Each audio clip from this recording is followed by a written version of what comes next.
Hi there, and welcome to Yearly Reviews, a show where I go through all the games that I played through the year of 2020 1 week at a time. So without further ado, let's see what we're reviewing this week.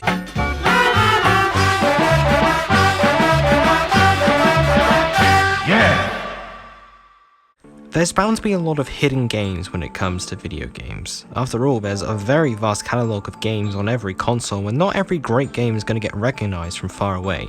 Over the course of starting this series, I've come across a few hidden gems which are not only just good, but great. Take for example, Pato Box, a fun, although challenging, punch-out game with a surprisingly good story and soundtrack, not to mention you play as a boxer with a duck's head. Or maybe The Banishing of Ethan Carter, a calm but melancholy walking sim with one of the best atmospheres in a game I've ever played. Today, we'll take a look at another one of these hidden gems that I found last year. DARQ. To start off with, DARQ has a pretty unique atmosphere to it, constantly presenting several familiar locations with a dreamlike aura to them, like a hospital, a train station, a park, train carriages, and more. The puzzles that these settings present make use of the dream gimmick using some absurd imagery in order to progress, but the puzzles themselves are never really that cryptic.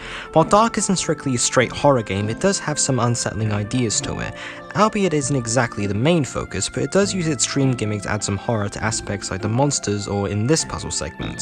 DARQ is about this young boy named Lloyd, who's clearly caught some kind of medieval disease because, well, just look at him and decides it's better to sleep than to actually bother with his day. Maybe he's just sleepy, I don't know, or morbid fuck. But as he starts to sleep, he eventually begins to start lucidly dreaming and interacts with the bizarre and obtuse worlds his own mind creates.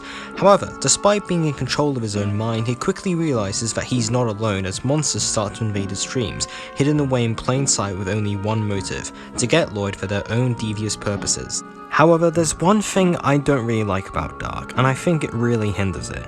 Despite having multiple levels with a couple of puzzles inside of them and the fact that there's also 2 extra levels as DLCs, DARQ is extremely short, like a few hours or so at best. And I get it, it's a little indie puzzle game, it's not like it's going to be a big AAA game made by a recognisable company with an open world element to it, but I feel like if the game was a little bit longer, it would have allowed for more opportunities and potentially a little bit of lore which can be explained. Like, dreams are made out of memories, so what exactly is the significance of a level like, say, the park or the train station? Maybe it has no point and I'm just looking at it too hard. But aside from its length, I think that if DARQ was tweaked a little bit, it would be a really damn good game. But it is still a really good game for now.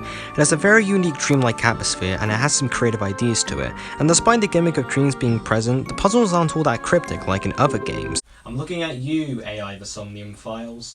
But anyway, let's get back to what I was saying at the start. DARQ is truly a hidden gem, and it kinda sucks that most people haven't played it or at least talked about it. If you watch this video and are interested in DARQ, play it. It's a creative, albeit very short little indie game that you might have fun playing, or if not, just appreciate what it's going for. Hey folks, thanks for sticking to the end of this review. If you like what you saw here, feel free to like, comment, and subscribe. I really appreciate you guys making comments on these videos. They make up my day and I read every single one of them. If you like what you saw here, feel free to look at the newest review and look at the latest review. And if you want to watch more, feel free to hit that bell so you know when a new review drops. See ya, and thanks for watching.